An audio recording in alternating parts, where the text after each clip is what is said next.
Instructional design is a great field that offers a lot of freedom and flexibility, and in this guide, I'm going to go step by step and give you everything that you need to know to become an instructional designer effectively. So I have some updated data from over 100 hiring managers and over 600 working instructional designers, and I'm going to share those insights with you to help you become an instructional designer as quickly as possible.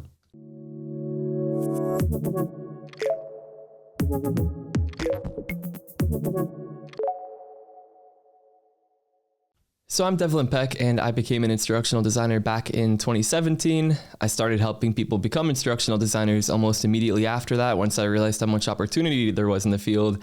And then in 2020, I started the ID Bootcamp, and I built a team of my own, and we've been helping people become instructional designers full-time ever since. So this is the most rewarding thing that I do. It's the most rewarding thing my team does.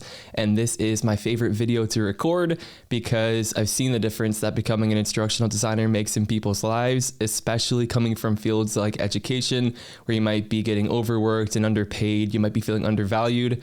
It's a really nice breath of fresh air once you transition into instructional design, and people report making 2 times their salary, or getting their nights and weekends back, or just feeling much more fulfilled and relaxed overall. So it's really nice that there is a field like this out there for people who are passionate about helping people learn, and we're going to dive into all of that in a minute. I do just want to let you know that this video, we're going to dive deep. We're going to cover a lot of ground. So this would be a good video to bookmark because I'm going to reference a lot of other videos throughout. And this will just be a good video to come back to time and time again on your journey to becoming an instructional designer. So with all of that being said, let's dive into it. And I guess let's first discuss why you would even want to become an instructional designer. So the first big one is that you can help people learn and make a difference. Now, this is what draws a lot of people to education, but again, it's nice that there are other fields out there where you can still do the same thing. So that part of you that really wants to make a difference, it's really passionate about teaching and education, that part of you still can have an outlet in the instructional design space. Also, according to this recent data, which is consistent with the data from years prior, 93% of instructional designers are satisfied with their work-life balance. I remember getting into the field, this was like a big selling point for me because all of the teachers I was talking to, they were like, don't go into this field. It's a lot. We deal with a lot of other things. It's not just teaching the subject you love to engaged students, for example. So then when I was learning more about instructional design and how much more satisfied IDs are with the work-life balance, I was quite intrigued, to say the least. And then the total compensation too. The average total compensation is about $87,000 in the United States. So this covers people who are working full-time, people who are working freelance. This is on average how much instructional designers are earning in the US. So pretty respectable, pretty comfortable. About a quarter or a fifth of all IDs are making 6 figures. So we're going to dive more into that in next week's video about how much IDs make. But Another great part about this is you can leverage your transferable skills. So whatever field you're coming from, if you're coming from education or another design field, or maybe from a project management role or even a training role, no matter which field you're coming from, there are some transferable skills you have that you'll be able to leverage as an instructional designer. It is a really interdisciplinary field. So again, you have some experience that's valuable in this field. And if there's something particular that you like doing, like if you really like working with the technology, or if you really like working with people or project management, you will be able to find your place in this field because it is such a big field with so many different skills that are valuable in it. And then also you'll build new skills that you can use to impact the world. So it is just a good investment in your professional development, as a human or as a professional. It's not just going to be valuable only in a little instructional design bubble. So there are a lot of people who eventually move on from instructional design into user experience design or user interface design or computer coding, front end development. There are some people who move into that space. And then even outside of your working life, it's still really valuable. For example, over the past few months, I've been getting more involved in some community leadership initiatives here locally to me. And the instructional design skills are valuable with getting to know your audience and designing effective learning solutions to help serve them. It's really powerful in a lot of different contexts, not just in a corporate setting where you might be working. So great field. Now let's take a look at the overview to becoming an instructional designer. So the first step is I would make sure that instructional design is right for you. And we're going to dive into all of these deeper. This is just in a nutshell, the steps to become an ID. So once you know whether or not it's right for you, if it is right for you, you'll want to learn the knowledge and skills. Then you'll want to create your portfolio, which is where you show off that knowledge and those skills and kind of show off who you are as a person and what you can bring to the table.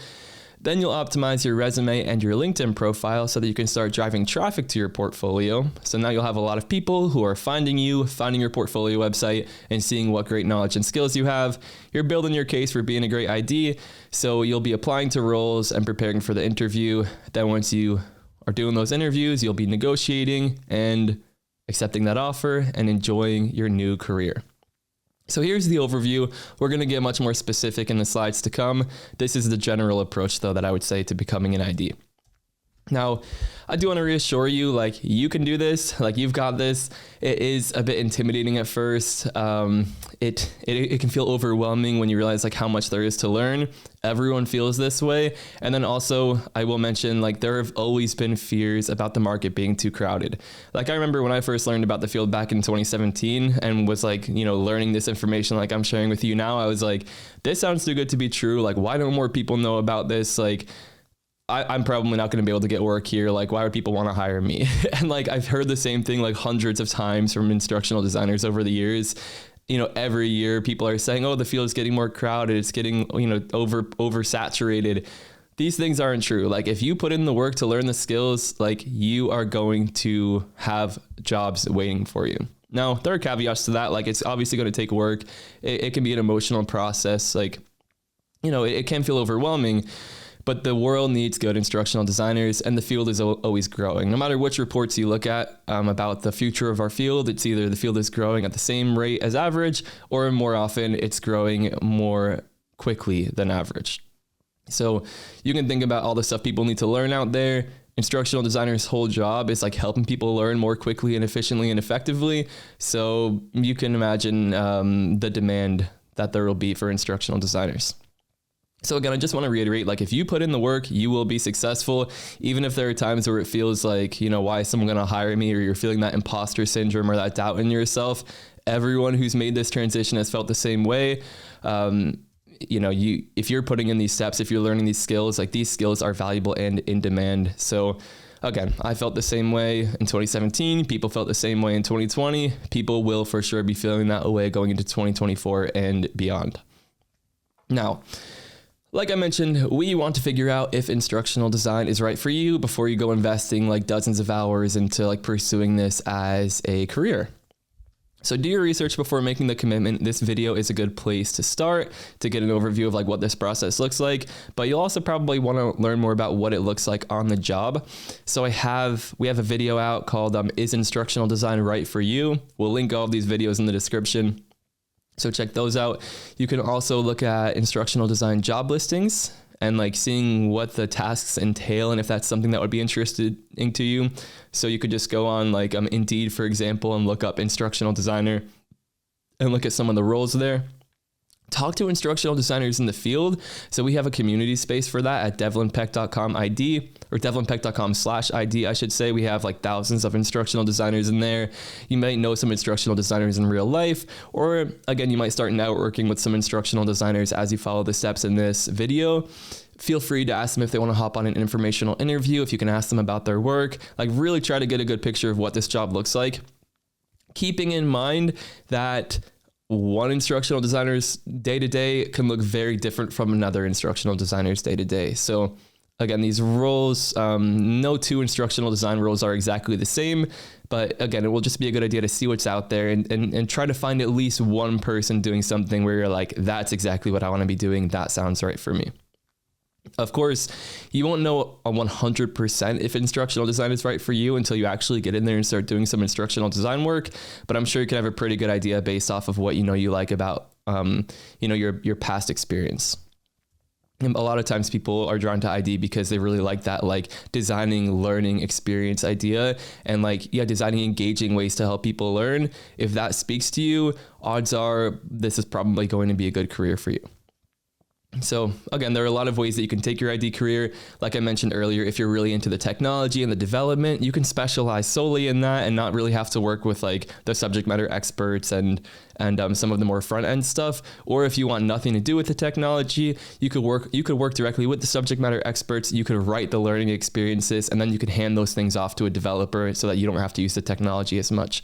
Now, the way to like really thrive and really stand out and be eligible for the biggest number of opportunities is if you can do both of those things, like the design and the development. But again, there's so many different ways to specialize within this space that you don't like have to do something you don't want to do in most cases. And again, we have some day in the life videos coming out where we interview a lot of instructional designers who are working in the field, and we share those interviews here on the channel. So if you're interested in those and if you're enjoying the video so far, then make sure you subscribe, and you'll be the first to know when they go live. Okay, so next up, you'll want to learn the theory. So hiring managers have showed us they've spoken out pretty heavily this year that they want people who can apply instructional design theory in science. Now, a couple of years ago, this survey was all about people who could develop e-learning. We need people who know the tools and can develop e-learning. Now they want people who know the ID theory in science, so this is more important than ever. So here are some of the questions.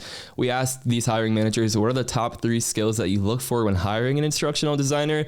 And number 1 was the ability to apply ID theory in science, then communication skills, and then e-learning development skills, which we'll get into a little bit later. But those are like the top 3 skills. If you have those 3 down, you are going to be very well set up to be successful in the instructional design space. So applying the theory in science and development, and then of course, if you can communicate well, you are going to be amazing as an instructional designer. So I would suggest learning these top theories and models and taking notes on them as a first step. Get your knowledge bases covered. Make sure you know what these theories are, what the main point of them is, and how to follow them and apply them. So get comfortable talking about them. So again, when I was getting into the field, I was constantly talking to my girlfriend about this stuff, basically trying to teach it to my friends, talking to my classmates about this stuff, basically rehearsing it as much as possible so it became second nature to us. So between the notes and talking about them, you'll be pretty well set up for talking about it in interviews and for actually recognizing the language of the field when you see these things in job listings or when you hear your coworkers or peers talk about them. But you'll really need to show off how you can apply them. So this part is really important, and that's where your portfolio will come into play, because essentially you'll build some portfolio projects, and in the write-up for that project, you'll explain, here's how I applied this theory, here's the model that I followed. So you'll be able to walk hiring managers and other people through your process for applying these theories. Again, that is the most important thing you can do this year to stand out as an instructional designer and break into the field quickly and effectively. So what are some of these top theories and models? Here are a few. ADDIE for an ID process overview. And again, we have content on all of this stuff. We're going to link it all in the description. We have a playlist that guides you through it and a checklist that you can download with the link in the comments. So you don't need to learn it all right now, but this is just an overview of the most important ones. So learn ADDIE. That's that's usually where people start when they try to learn about ID models and theories. So that's a really, really good one to begin with. Bloom's taxonomy for writing learning objectives. You might even already be familiar with this if you are coming from education, but that's an important skill in the ID space, is writing good learning objectives. Kirkpatrick's model of evaluation. Now this one the hiring managers have said this is more important than ever. So Kirkpatrick's model, learn the 4 levels. People talk about them quite casually in instructional design, so you should definitely know what each of those levels are and how to evaluate them. Again, we have a good video on that has helped a lot of people.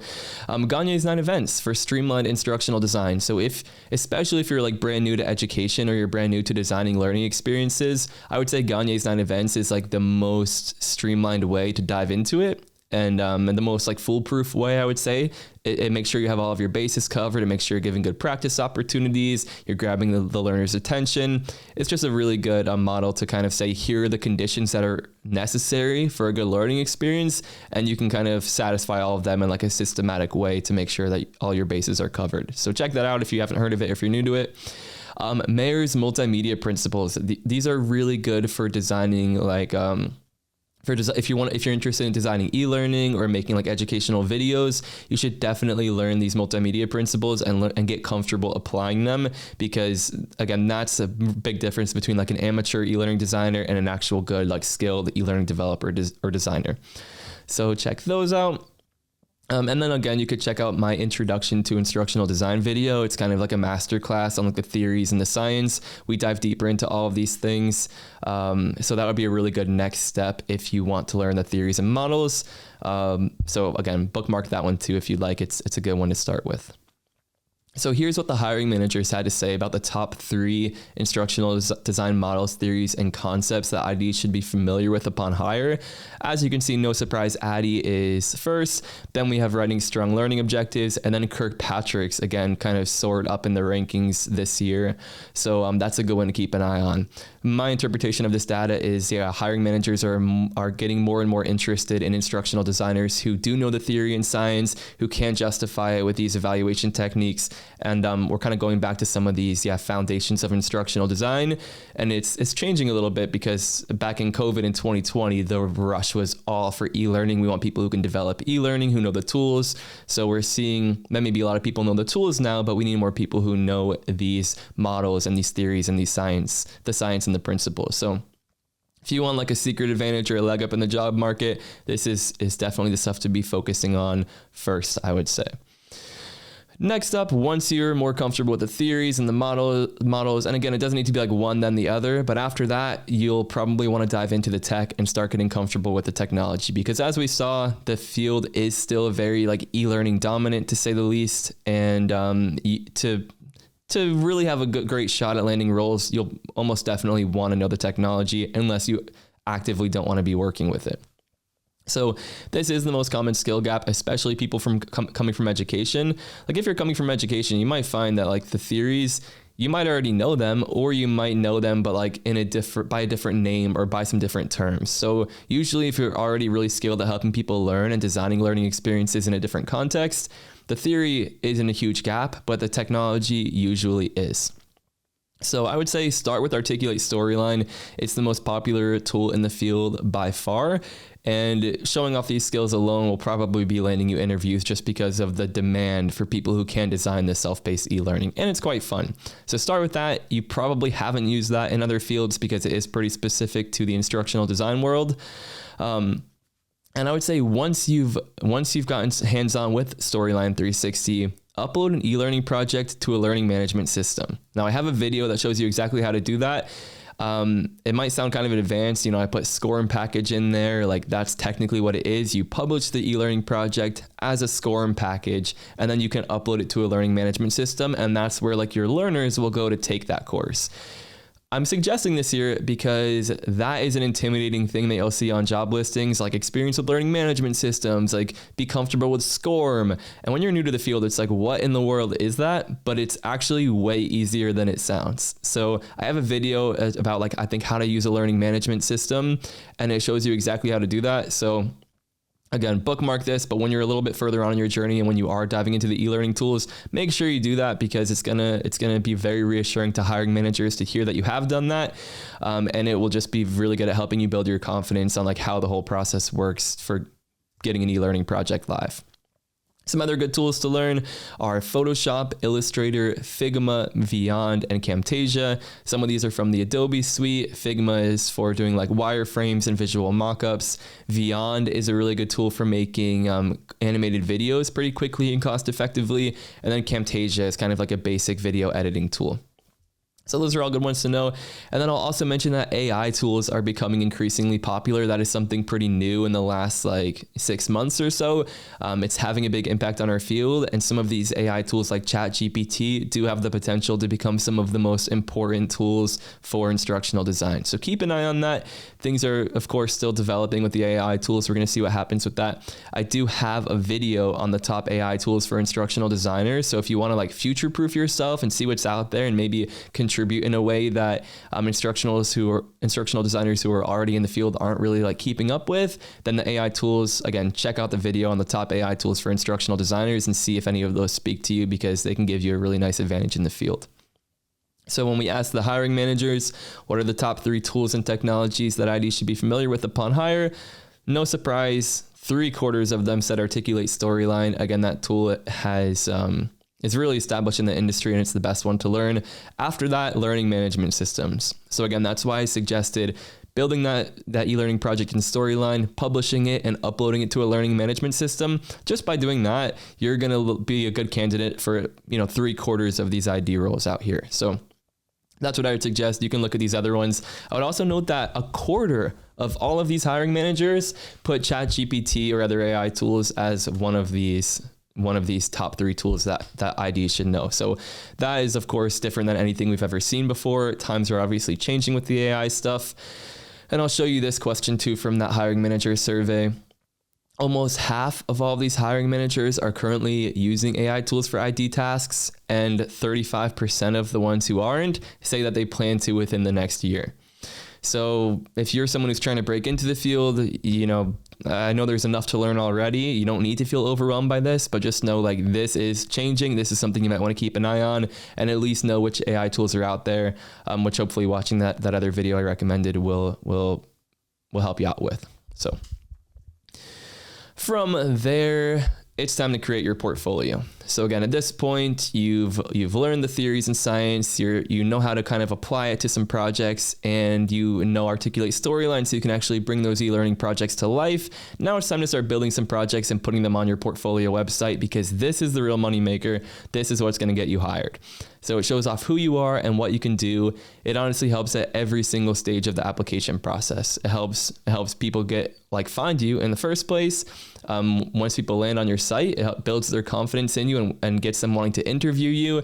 And then people can use your portfolio to evaluate and with the interview to determine if they should hire you and what kind of offer they should make you. So again, this makes all of the difference.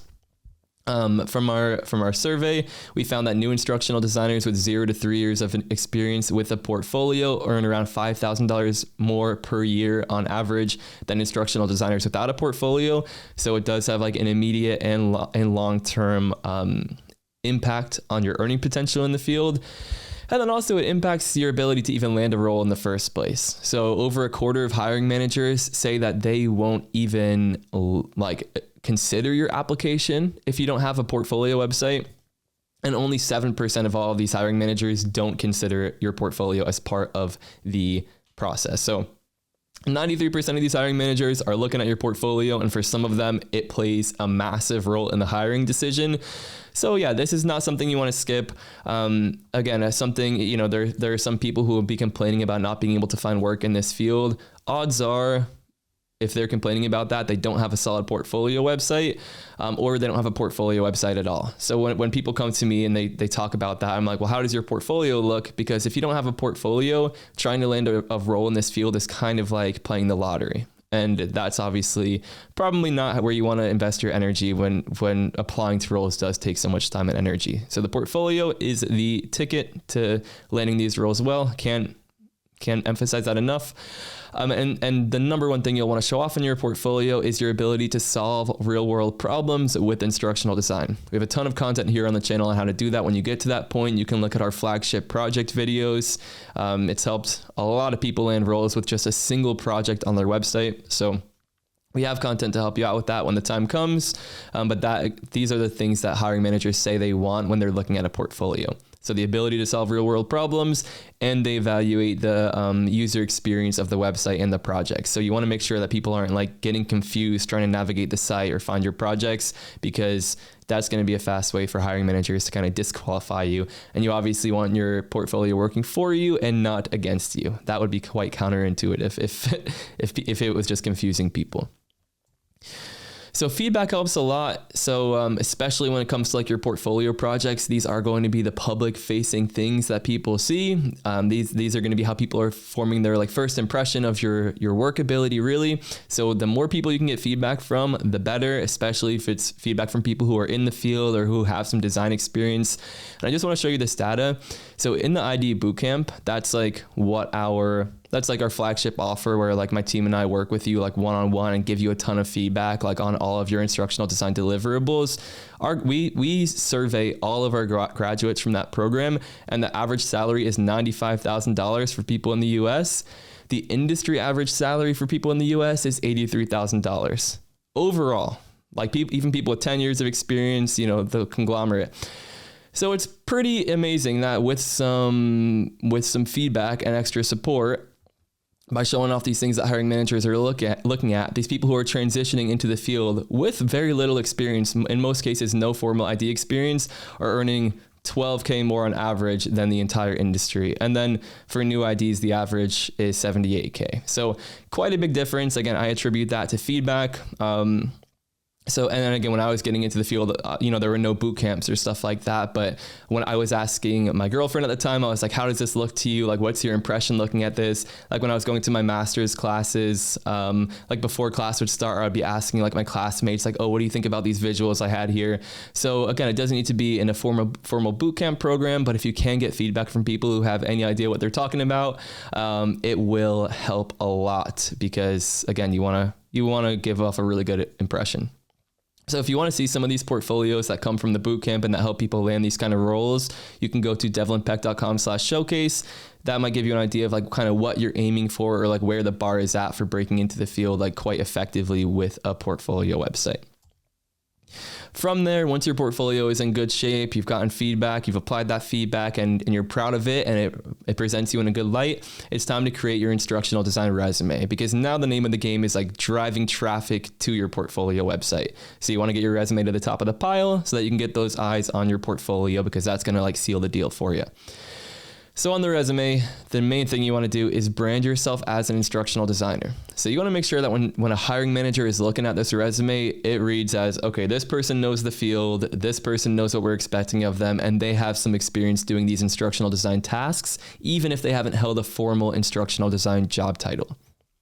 So reframe your responsibilities in instructional design terms. We have videos to help with that. And then if you wanted, like if there are certain roles that you're really excited about, you can tailor your resume for those roles specifically by using the language, not just of the field, but of that specific job listing. So again, we have videos to give you better ideas of that. But as a very quick example, you know, if you're coming from teaching, you might have on your teaching resume that you created lesson plans, but for an instructional design resume, you would change that to designed learning experiences. So this is just one quick example. There are hundreds of more examples like this and things that we can do where you're talking about the same thing, but you're using terms that instructional design hiring managers will understand more, and you'll be using terms that translate better to instructional design. So it's kind of like your job to show, you know, you have your past experience, you're going to learn what an instructional designer does. It's your job to bridge that gap for the hiring managers and show, here's how this past experience actually is very close to what I'd be doing as an instructional designer. And especially if you're coming from anything like education or design related, you will be able to do that. It just takes some practice and like internal reframing, I would say. And then the second thing that people should see on your resume is the link to your portfolio website. The first thing they should see is your name. Right beneath that, hopefully emphasized in some way, is the link to your portfolio, because again, that's the main purpose this resume is serving, is getting people to your portfolio website so that they can see what you're really capable of. And then you'll be optimizing your LinkedIn profile for a similar purpose. So this will help you land interviews and freelance clients.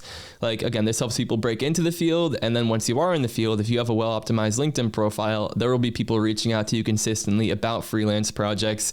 And around 10% or so of instructional designers also take on freelance projects in addition to their full-time role, just for some extra income or to work on some projects that are exciting to them. So again, we have full videos on all of this stuff. We have deeper LinkedIn videos, but the general idea is to use keywords like instructional designer and e-learning developer throughout your portfolio. So all of the keywords that hiring managers would be searching for when they're trying to hire an instructional designer. And then once your profile is a bit more optimized, you'll be growing your network and building your presence. So you'll want to connect with as many people in the field as possible so that you show up in more searches, so that your feed has more instructional design relevant content. And if you want to post about your journey or comment on people's posts, like thanking them, like those things will build your presence too. And if you're like showing up in the community in that way, sooner or later it's going to pay off for you, especially if you can be consistent with it. So that part isn't like required, but again, it can only help if you have the bandwidth for it or if it speaks to you. You can also use LinkedIn to do informational interviews. Like if you find someone who's working as an instructional designer at a company you want to work for, you could run it by them. You can introduce yourself. You can ask if they're up for a quick, 15, 30-minute coffee chat. So you can ask them about their role because it's your dream role. More people, some people will definitely be open to that, and more people than you might expect would be open to that, especially if you approach it in the right way. You can also use LinkedIn to research companies, research the people who work at the companies you might want to work for, and overall, again, drive traffic to your portfolio site. So pretty early on in your LinkedIn profile, you're going to say, you can view my work and learn more about me at, devlinpeck.com, for example. And then doing that, like that's how I built my freelance business very early. Like I came into this field right out of undergrad. A week later, I started my master's program and got my my first freelance client that same semester. And I was able to build a 6-figure business only through LinkedIn. Nobody was finding me through Google. People were finding me from LinkedIn. They're finding my portfolio website on my profile. They're going there and they're saying, hey, I love your work. Can we hop on a call and chat about a project I need help with? So every year as a freelancer, once I finished school, was making 6 figures, which blew my mind because I thought I'd be making like 60K or something as a full-time employee. But yeah, there's a lot of opportunity in this field, and I attribute like almost all of my success to my portfolio website. So using LinkedIn to drive traffic to that portfolio website is a very powerful combination, I would say. And then the other thing I would say about LinkedIn is like, don't get discouraged by the negativity. That's something I've seen happening more since COVID, especially with like the industry getting shaken up a little bit. I mean, COVID already took a number on like all communities, I would say, not just the ID space, but with all of the teachers coming into the field, it's been causing some reactions, right? Some people are losing out on opportunities to teachers with less experience, and they're coming in and making more money and taking these roles with like, really impressive portfolios. So there's been some negativity around that. There's, so I would say, I guess, just know where that is coming from. Don't let it discourage you, right? I've had to give people a lot of pep talks where they're like, on LinkedIn, I see that the field is oversaturated, or like, I won't be able to make this like salary I want to make, or just kind of like some fear mongering. Again, if you're doing these steps and if you can create an impressive portfolio, and if you have the motivation and like time and availability and all of that to get this done, you are going to be able to become an instructional designer successfully. It won't be easy, but it is definitely possible. And I would say just keep in mind there are a lot of different perspectives on LinkedIn, but please don't ever feel like it's impossible to accomplish these goals that we're going through in this video. And once you've got that done, the last thing you can do to really kind of like accelerate this process is apply to roles directly. So you have that resume in hand, you have that really nice online presence with your LinkedIn and your portfolio. So now it's just applying to positions that seem like they'd be a good fit for you. You definitely do not need to meet every requirement. That's a very common mistake for people who are getting new to the field. Like if you can meet 50% of the requirements, that's great. The people we work with in the bootcamp, like we encourage you apply to roles that are asking for 5 to 7 years of experience. And that was something I had to learn too. Like when I was getting into the field, I was like, I'm not gonna be able to get any of these roles. Like I don't have 5 to 7 years of experience, but if you have the portfolio that shows off the skills that people would be developing over that 5 to 7 years, that is going to be, again, doing way more heavy lifting than you would expect. So yeah, you don't need to be going for like a junior instructional design role, especially if you're putting in all the time and effort that it takes to learn these skills and do this portfolio. You're going to be applying to roles that ask for experience. Like, people go directly from teaching to senior instructional design roles. I wouldn't say that's the norm, but it definitely happens. And very few of them, I would say, go to like junior instructional design roles. So you're looking for like a solid ID role. There's going to be some years of experience requirements. But again, if you're doing the work to kind of internally reframe your experience and think about how the ways in which you have been doing instructional design work, even if you haven't thought of it that way before, if you can translate that again in an interview, you're going to be just fine applying to roles with experience requirements. I would say research terms or concepts that are new to you. I mean, that's probably not like a groundbreaking suggestion, but try to know what's going on these job listings at least, so that it doesn't feel like you're reading a foreign language. And it very well like will feel like that in the beginning, especially like SCORM and LMS and XAPI and like all these different abbreviations. But you know, give it a month of looking at these job listings and it's going to feel very different. So it's overwhelming at first, but over a few months, you're going to be absolutely surprised at how far you've come with this transition process. And we're going to do a deeper video on like how to look for instructional design roles and how to evaluate these job listings. But here are some search terms you can use. Again, feel free to like screenshot this or just, you know, you'll be able to find your way back here if you've bookmarked the video. But instructional designer, e-learning developer, learning experience designer, curriculum developer, learning specialist, course developer, and then any combination of like these different terms. Like these jobs are listed with a wide variety of titles, so don't feel like you have to stick with just the instructional design keyword. That's gonna you're not gonna be doing yourself a lot of service by just sticking to that. So keep that in mind. And then for interview prep, you should definitely be landing interviews at this point. If you're not landing interviews, it means there's either an issue with your resume or your portfolio. And it is a numbers game. So I don't mean like you've applied to 3 places, you should be landing an interview. But if you've applied to 10 or 20 places, you should definitely have a few interviews out of that. So this may be discouraging, but this is just the reality. Like it may take over 100 applications. It may take over 10 different interviews to find the perfect offer. So it's really easy to feel discouraged once you put in all of this work, you start applying. And then if after a couple or a few weeks, you're not really getting any traction, it's easy to feel really discouraged and be like, what did I do all this prep for? Like I'm doomed. Like it's an emotional part of the process to be going through the interviews. It's easy to get discouraged, but the reality is like it is going to take a little bit of time. It is going to take a lot of applications.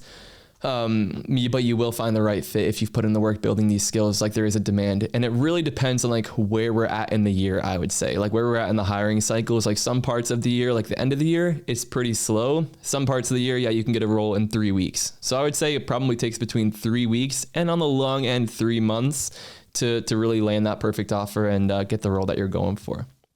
So you want to ideally build a human connection with your interviewer, treat it like a two-way conversation. We have some good videos on the channel that kind of show some examples of this and dive into it. But yeah, don't sell yourself short. Like, you're interviewing the interviewer also. And keep in mind that everything is negotiable. So you can negotiate on salary, you can negotiate vacation time, remote options, the list goes on. There are especially people coming from education, like they're used to like a very structured like pay scale. Like if you have these requirements and have this many years of experience, like this is how much you're going to make. It's not like that in the corporate world. There is a lot of room to negotiate in most cases and at most places. So, yeah, if you have someone in your court who can help you out with negotiation, it will probably pay off very big in the long run. And then enjoy your new career. So again, if you've done all of these steps, you will find a new role. That doesn't mean it's immediately going to be like all like rainbows and butterflies. Like there is always an adjustment period after the transition that can be overwhelming in a different way, where you have to kind of get up to speed on the new lingo, especially if you were in education your whole life and now you're moving into corporate. Like there is a new kind of culture to adjust to. But again, the things that most people mention are like the increased pay, having the nights and weekends back.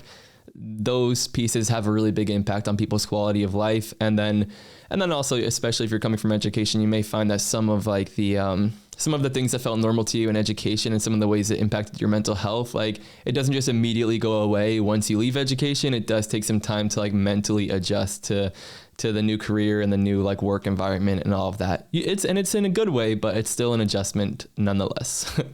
And then as you can imagine, your confidence and skills will continue to grow over time. So it just gets better and better as the months and years go on.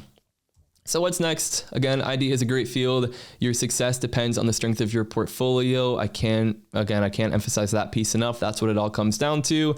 And for a step-by-step guide through the transition, through building your portfolio, through learning all of these skills, you can grab the free Become an Instructional Designer checklist. I've linked that in the description. It's People have been using it for years to find really good success, and we're always updating it.